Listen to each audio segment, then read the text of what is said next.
Zakweli. Yasmine Jaffar, bonjour. Ce matin, vous avez deux invités. On avait cru un invité, mais ce sont les porte-paroles des ressortissants africains. J'avais noté Isere Hervé Mabamba. Je pense qu'il en fait partie. Donc, je vous laisse, Yasmine. C'est à vous. Bonjour, messieurs. Bonjour. Alors bonjour Camara, bonjour à tous. Effectivement, moi aussi j'attendais un seul invité. Ils sont arrivés à deux. On va prendre les deux.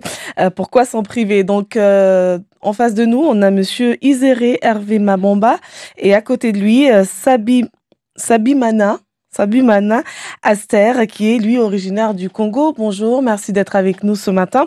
Je vais commencer par vous, Monsieur Isere Hervé Mabamba. Vous êtes originaire du Rwanda. En novembre 2022, vous arrivez à Mayotte illégalement par Kwassa via les Comores. Le voyage vous a coûté 2000 euros. C'est quand même assez coûteux. Pourquoi dépenser autant d'argent pour un voyage aussi dangereux? Bon, au-delà de tout, on ne voit pas l'argent parce que c'est la vie. La vie, quand on se voit en train de perdre la vie ou quand tu te vois par tout ce que tu es passé, et l'argent ne compte plus. L'argent n'a pas cette valeur-là. Est-ce que comment vous avez fait pour avoir cet argent? Est-ce que vous aviez cet argent ou vous avez dû attendre beaucoup de temps, plusieurs années avant de pouvoir récolter cette somme? Bon, j'ai travaillé. J'ai travaillé longtemps avant d'arriver là où j'en étais. Et quel a été votre parcours? Comment avez-vous entendu parler de Mayotte? Parce que Mayotte est devenue la destination, alors que même le nom Mayotte est totalement inconnu en Afrique. Comment en avez-vous entendu parler? Au fait, quand on vient, en arrivant ici, on ne sait pas que c'est à Mayotte, c'est ici, c'est fortuitement là où j'étais retenu, dans une prison de la Tanzanie.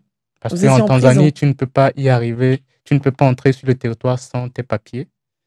Dès qu'il y a un étranger, on le met en prison, on l'enferme. Donc, il y avait des Comoriens qui étaient aussi. Et c'est eux qui disent, bah, mais pourquoi vous souffrez ici? Il y a vos frères qui sont ici, c'est en France, comme ça, fortuitement. Donc des Comoriens qui vous disent en prison, alors que vous êtes en prison en Tanzanie, Oui, qui vous disent qu'il y a une solution, Mayotte. oui, c'est moi, particulièrement, moi, je connaissais même pas Mayotte. Moi, pour moi, quand ils disent c'est en France, c'est en métropole. Voilà. Et vu que tout le monde devait être rapatrié, c'est comme ça on a dit, OK, nous tous, on est ensemble, je suis comorien et tout, et on nous envoie en Comore. Donc ces Comoriens vous disent quoi? Ils vous disent qu'il faut aller aux Comores, ils vous disent qu'il faut aller à Mayotte? Non, eux nous ont dit que nos frères sont à Mayotte. Du moins, c'est en France. Vos frères qui viennent de l'Afrique aussi? Oui, du ils sont en continent. France et ils sont bien et tout. Bah, puis c'est en France, pourquoi pas? Et j'ai dit, OK, allons-y. Donc, au moment de la libération, on se dit, OK, et je suis comorien, je suis avec eux, on nous ramène au même endroit. Oui. Parce que les Tanzaniens ne comprennent pas français. Ah, vous vous faites passer pour un Comorien? Oui. Parce qu'ils ont dit que eux ils vont nous amener. Donc, c'est comme ça. Donc vous arrivez aux Comores et ensuite vous payez la traversée pour venir à Mayotte. Oui. Donc c'est en 2022, la même année où monsieur aussi Sabina Aster arrive à Mayotte. Vous êtes donc originaire du Congo, vous arrivez aussi en 2022. Vous n'avez pas encore obtenu la protection de la France, mais vous êtes demandeur d'asile comme tous les Africains qui arrivent à Mayotte. Vous êtes pris en charge en ce moment par l'ACFAV. Vous habitez à Mtsahara, dans le nord de l'île. Quel est Comment voyez-vous votre avenir à Mayotte? Est-ce que vous comptez rester à Mayotte ou vous avez aussi pour vous, la destination finale, c'est la France, c'est l'Europe? Merci beaucoup pour me poser cette question. Mais avant que je vais répondre à votre question, je voudrais aussi aider mon collègue. C'est pas tout le monde qui paye cette somme pour venir ici à Mayotte. Parfois, il y a des gens qui ont trouvé l'aide. Il y a bâton, il y a des gens qui ont souci avec les gens qui ont des problèmes de la guerre. Nous, on n'est pas là pour que on présente notre pays, Congo-Rwanda. On est les Africains. On est les Africains. Il y a les Somaliens, il y a les Burundais, il y a les Congolais. Oui, on Il y a va les y venir, Rwandais mais je aussi. voulais d'abord partir de votre cas personnel. Par exemple, vous, Ouais. pourquoi est-ce que vous avez quitté votre pays? Bah, il y a la guerre. Parce que depuis longtemps, il y a la guerre. Et on était soufflé avec la guerre. Après, on dit qu'il faut qu'on décide pour quitter ici, comme ça, pour sauver notre vie. Voilà. Donc, vous avez parlé vous êtes là, comme vous le dites, hein, vous êtes là en tant que porte-parole de tous les ressortissants africains. Aujourd'hui, on a vu le camp qui abritait les migrants au stade de Cavani a été totalement démantelé. Désormais, le camp s'est déplacé sur le trottoir. Tous les anciens habitants du camp, hommes, femmes et enfants, se retrouvent dehors. Ils errent dans les rues de Cavani. Les lieux d'hébergement ne suffisent pas. Que conseillez-vous à ces personnes-là? Rester ou retourner vers leur pays d'origine? Euh, Merci beaucoup pour poser cette question. C'est vraiment une question et compliquée. Parce que nous, aujourd'hui, on atteint cet mot pour dire que voilà, les gens qui sont déjà à Mayotte, on demande pour qu'ils va retourner chez eux, à origine, là où il était. Donc, pour cette question, c'est une question compliquée. Comment il peut retourner dans cet pays? Aussi, il avait fui la guerre. La guerre jusqu'à maintenant, pas encore terminée. Il y a la guerre. D'ailleurs, aujourd'hui, si quelqu'un qui retournait chez eux, même le gouvernement, il peut demander, vous étiez où? Pourquoi vous avez venir? Mais on a vu Ça- des départs volontaires, monsieur. Certains ont demandé à partir, à retourner chez eux. N'est-ce pas aussi contradictoire lorsqu'on arrive à Mayotte, qu'on dit on est demandeur d'asile, on est persécuté chez nous, et puis finalement, lorsqu'on a un refus de l'OFPRA, on demande à partir. Donc, est-ce que ce n'est pas contradictoire aussi? Très bien. Ça, c'est une bonne question aussi que je vais vous répondre. Quelqu'un qui n'a pas fui la guerre, il est capable pour dire que voilà, moi, j'ai pas de problème avec ce pays. À la façon que je vis ici à Mayotte, au moins que je vais retourner chez nous. C'est-à-dire les autres qui acceptaient de dormir en dehors, acceptaient avoir la soleil, acceptaient avoir la pluie qui tombe sur eux, ils n'arrivent pas à y aller parce qu'ils savent s'il va retourner, il y aura quoi. Voilà, c'est ça le problème. Mais Donc, d'où ma question, est-ce que ce n'est pas contradictoire? Vous dites effectivement, ici à Mayotte, vous vivez sous la pluie, sous le soleil, mais entre vivre sous la pluie, sous le soleil et retourner vers son pays d'origine et risquer justement peut-être la mort, parce que quand on est persécuté, quand on vous recherche, est-ce que c'est pas, c'est là ma question, est-ce que ce n'est pas contradictoire? non, non, Non? non, parce que je dis, il y a des gens qui voient, il y a fouille qui passent. Et après, les autres disent, moi aussi, pourquoi je ne peux pas suivre les autres? Donc, si la vie, c'est compliqué, c'est automatique, il va dire que non, moi, j'avais pas de problème. Tout simplement, j'étais suivi comme les autres. Mais moi, si je vais retourner, il n'y aura pas de problème. C'est-à-dire, quelqu'un qui dit, moi, je vais retourner volontairement, c'est lui responsable de sa vie. Mais nous sommes responsables de notre vie. C'est pourquoi on dit, non, c'est pas que nous, on va retourner ou le gouvernement français il va nous retourner par force. C'est la même chose, la façon que nous on était venus. C'était pas la force des autorités françaises, c'est nous qui cherchons comment on va sauver notre vie. D'accord. Monsieur Iséré, j'ai échangé avec un Congolais. Il m'a expliqué que parmi tous les ressortissants africains, il y a qui sont à Mayotte, hein, il y a des Oui. rebelles, des militaires, en somme des personnes qui auraient aussi commis des actes délictueux, voire criminels dans leur pays d'origine et qui ont pris la fuite. Il m'a clairement dit, entre nous, on sait qui est qui. Est-ce que vous le confirmez? Bon, nous, on ne peut pas confirmer cela. Nous, d'autant plus que quand quelqu'un arrive ici à Mayotte, la personne vient en demandant l'asile. C'est possible, mais nous, on ne le connaît pas. On ne recense pas les gens par rapport au fait qu'ils ont commis des exactions. Dans leur pays, ils ont fui. Mais quand la personne fuit et se présente comme un réfugié, ben, on le prend comme tel. D'ailleurs, il y a beaucoup de demandes d'asile, hein, Oui. au moins 3000 en 2023, mais aussi beaucoup de refus. Comment expliquez-vous autant de rejets? Parce qu'il y a Euh, beaucoup d'arrivées, mais oui, beaucoup de de refus. demandes d'asile, mais beaucoup de rejets, plus de la majorité. Et effectivement, parce que tout le monde ne... Il n'y a pas seulement des demandes d'asile politique ici. Et bon, je pense que l'État est mieux placé pour juger les demandes d'asile. Et voilà. Est-ce que ce n'est pas parce que certains ne disent pas réellement leur vécu? Ou Certains peut-être ne savent pas comment le dire.